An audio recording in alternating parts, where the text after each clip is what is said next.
बुनियाद के पत्थर हैं जो दिखते नहीं कभी, प्रतिबद्ध हैं सिद्धांत से हिलते नहीं कभी। नमस्कार, एक्सप्रेस जन सेवा न्यूज आपका स्वागत करती है। अंजनी रावत, एक्सप्रेस जन सेवा न्यूज से देख लेते हैं टीकमगढ़ से बड़ी खबर। टीकमगढ़ पेंशनरों की एकजुटता से मजबूत होगा संगठन, प्रदेश अध्यक्ष वाजपेयी। टीकमगढ़ में मध्य प्रदेश ग्रामीण बैंक के सेवानिवृत्त अधिकारी एवं कर्मचारियों के संगठन ग्रामीण बैंक पेंशनर वेलफेयर समिति का प्रादेशिक सम्मेलन राष्ट्रीय अध्यक्ष श्री एन योगी के मुख्य आतिथ्य में संपन्न हुआ। सम्मेलन में प्रदेश भर से आए पेंशनरों ने भाग लिया। हमारे साथ है संगठन के संस्थापक सदस्य एवं प्रदेश अध्यक्ष वाजपेयी। इस सम्मेलन का उद्देश्य प्रदेश भर के सेवानिवृत्त कर्मचारियों को एक मंच पर लाकर उनकी समस्याओं और हितों पर चर्चा करना तथा संगठन को और मजबूत बनाना है। पेंशनरों के अधिकारों की रक्षा, उनकी समस्याओं का समाधान और संगठन के विस्तार के लिए हम लगातार कार्य करेंगे। संगठन की शक्ति उसकी एकता में है। सभी साथी एकजुट रहें, तभी हम अपने हितों की प्रभावी ढंग से रक्षा कर पाएंगे। तो यह थे ग्रामीण बैंक पेंशनर वेलफेयर समिति के प्रदेश अध्यक्ष श्री वाजपेयी। टीकमगढ़ का यह सम्मेलन पेंशनरों की एकता और उनके अधिकारों की दिशा में एक महत्वपूर्ण पहल माना जा रहा है।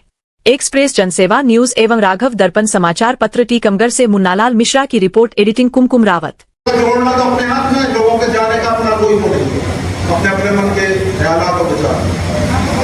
लिहाजा में हमने प्रोग्राम ये बता दिया आगे का कि चेयरमैन से कैसे निपटना है। इसने अपन को बहुत मारा था, चेयरमैन का अधिकार है, हमने कुछ किया है। एक बहुत बड़ी शख्सियत अध्यक्ष के तौर पर यहाँ विराजमान है। जिस हर कोई व्यक्ति कोई पैसा देता है, कोई अपना समय देता है, कुछ ना कुछ त्याग करता है, किंतु ये वो शख्सियत है जिसने पैसा भी दिया, अपना प्लॉट बेचा जो 20 लाख में बेचा, आज की कीमत उसकी 4 करोड़ है जयपुर के अंदर। वो व्यक्ति जिसने बैंक की सेवा में आगे ही प्रारंभ से संघर्ष सेवायुक्तों के हित में किया है। बुनियाद के पत्थर हैं जो दिखते नहीं कभी, प्रतिबद्ध हैं सिद्धांत से हिलते नहीं कभी। नमस्कार, एक्सप्रेस जन सेवा न्यूज आपका स्वागत करती है। मित्रों, आप जानते हैं कि जो सैद्धांतिक लोग होते हैं, जो सैद्धांतिक संस्थाएं होती हैं, जो सिद्धांत के लिए और अपने कर्मचारियों के हितों के लिए हमेशा आगे रहते हैं, वह निश्चित तौर से कर्मचारियों की सदा ही हितैषी रहते हैं। आज ऐसी ही एक संस्था प्रादेशिक ग्रामीण बैंक पेंशनर्स वेलफेयर बैंकर्स समिति ग्रामीण बैंक के अंतर्गत जो आती है, उस समिति के पदाधिकारी हमारे बीच हैं। प्रादेशिक संस्था के फाउंडर हैं जो आपसे रूबरू कराते हैं और उनकी संस्था के उद्देश्यों के बारे में आपसे मुखातिब कराते हैं। भैया नमस्कार, आपका शुभ नाम क्या है? मनमोहन दीक्षित। मनमोहन दीक्षित। आपकी संस्था का पूरा नाम क्या है? ग्रामीण बैंक जी पेंशनर्स वेलफेयर समिति जी। यह समिति कब गठित हुई? ये समिति हम लोगों को 6-7 महीने हो गए हैं तब गठित की थी, लेकिन उसका रजिस्ट्रेशन अभी 15 दिन 20 दिन पहले हो गया है। जी, इस आपकी समिति का जो उद्देश्य है वो क्या है?